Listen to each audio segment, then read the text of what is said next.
Welcome back to Double Down University. I'm back at you guys with another MLB PrizePicks video for June the 21st. I have three props for you guys. I have Joey Votto over 1.5 hits, runs, and RBIs. I have Jake Fraley over 1.5 hits, runs, and RBIs. And I also have Jorge Soler under 6.5 hitter fantasy score.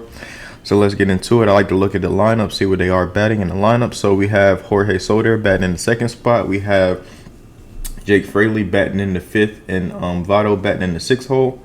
So let's get into it. Also, park factors. Look at the weather. The wind is blowing in Cincinnati, so it has potential for a 23% boost to home run potential as well as runs potential. And you can also, all that reflects into the team totals of these two teams. So as you can see, the Reds, they have the highest team total of the two teams that's playing them versus Colorado. They have a 5.5.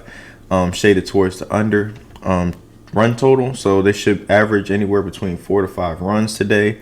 That's basically what the line is telling you. And then also with the Marlins, we're targeting a team that has a low team total at 3.5 and is shaded towards the under, so they project them to get between 2 to 3 runs. So if Jorge Soler is not in those run scoring opportunities, he should be able to go under, as well as Votto and Fraley if they're into or included, I should say, into the run opportunities of Cincinnati. They should both be able to cover. But looking into their numbers and their splits and everything, so with Joey Votto, he has a limited sample size because he's just come back from an injury. So he has only played in, I think, 3 games max since his injury, since coming back. So he doesn't have too much data points to really kind of go off of. Most of that is just a gut feel for me, just being as though he's coming back from injury and he's in a good spot in the lineup where he should have some potential scoring potential opportunities with the people in front of him in the lineup. And then as well as Fraley. So if say we can go back to Fraley. Let me see. Yeah, here he is. So let's look at Fraley's split. So Fraley is a lefty.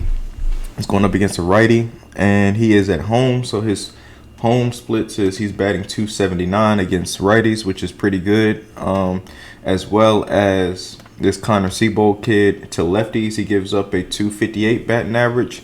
Of course, you would want to target a righty. So if you guys wanted to add an extra play in there, you can take out Votto or Fraley, one of the two, and add in, or even in a separate card, you can add Jonathan India. I think he has really good splits against righties as well. So he's given up a 346 batting average, which is crazy to righties. But I'm just going to target the lefties today. I think they're going to give him trouble as well. And then he throws too. He throws a 4-seam slider and changeup.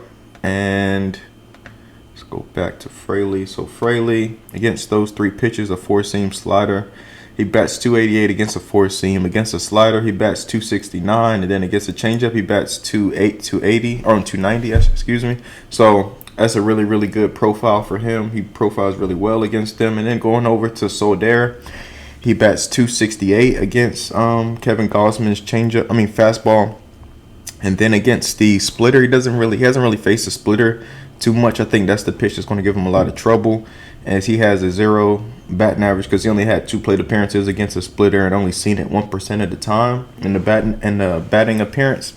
So, or plate appearance, I should say. And so he throws a 4-seam splitter and slider.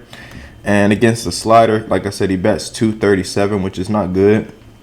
And most likely that's probably going to be his put away pitch against the righty. So let's look at against righties in an 0-2 count. He likes to throw that splitter. Like I said, he's going to struggle with that because he has never really seen it. So splitter and fastball combo when he's in an 0-2 count, and then also when he's ahead, when the batter is behind in the count, he also loves to throw that split finger again, especially to righties.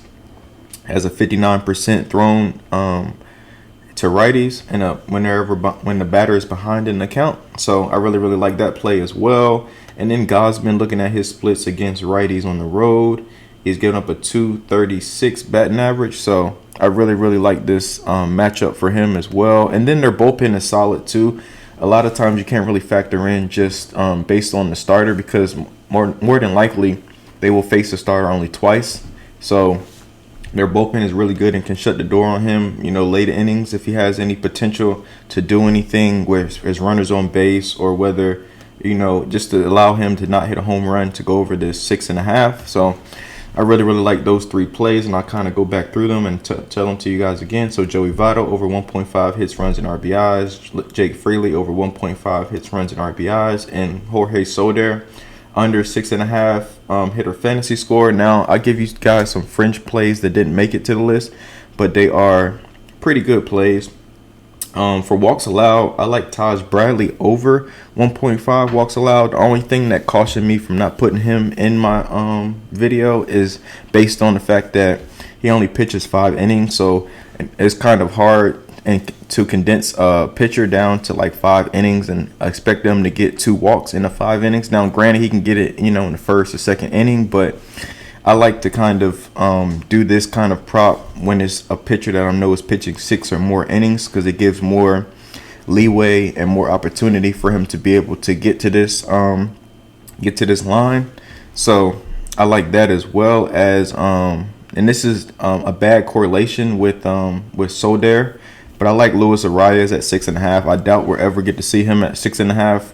Not too much longer, not too many good matchups, but that just shows you the quality of a pitcher that Kevin Gausman has been this year. As you can see, all the hitters from Miami's at 6.5, but then also it could be correlated to the run total at 3.5, shaded to the under, so they basically don't think they will allow them to score a lot of runs, so that could be another play as well. I like his over. He profiles really well against the pitches that Gausman throws, especially. So, but I'm just gonna stick to Soler and just hope that Gausman just dominates him and kind of gets him out the way. But the reason I say you can't correlate the two is because Arias is batting first and Soler is batting second, so you're going to need Soler to be, to contribute to be able to get him around and knock him in to score.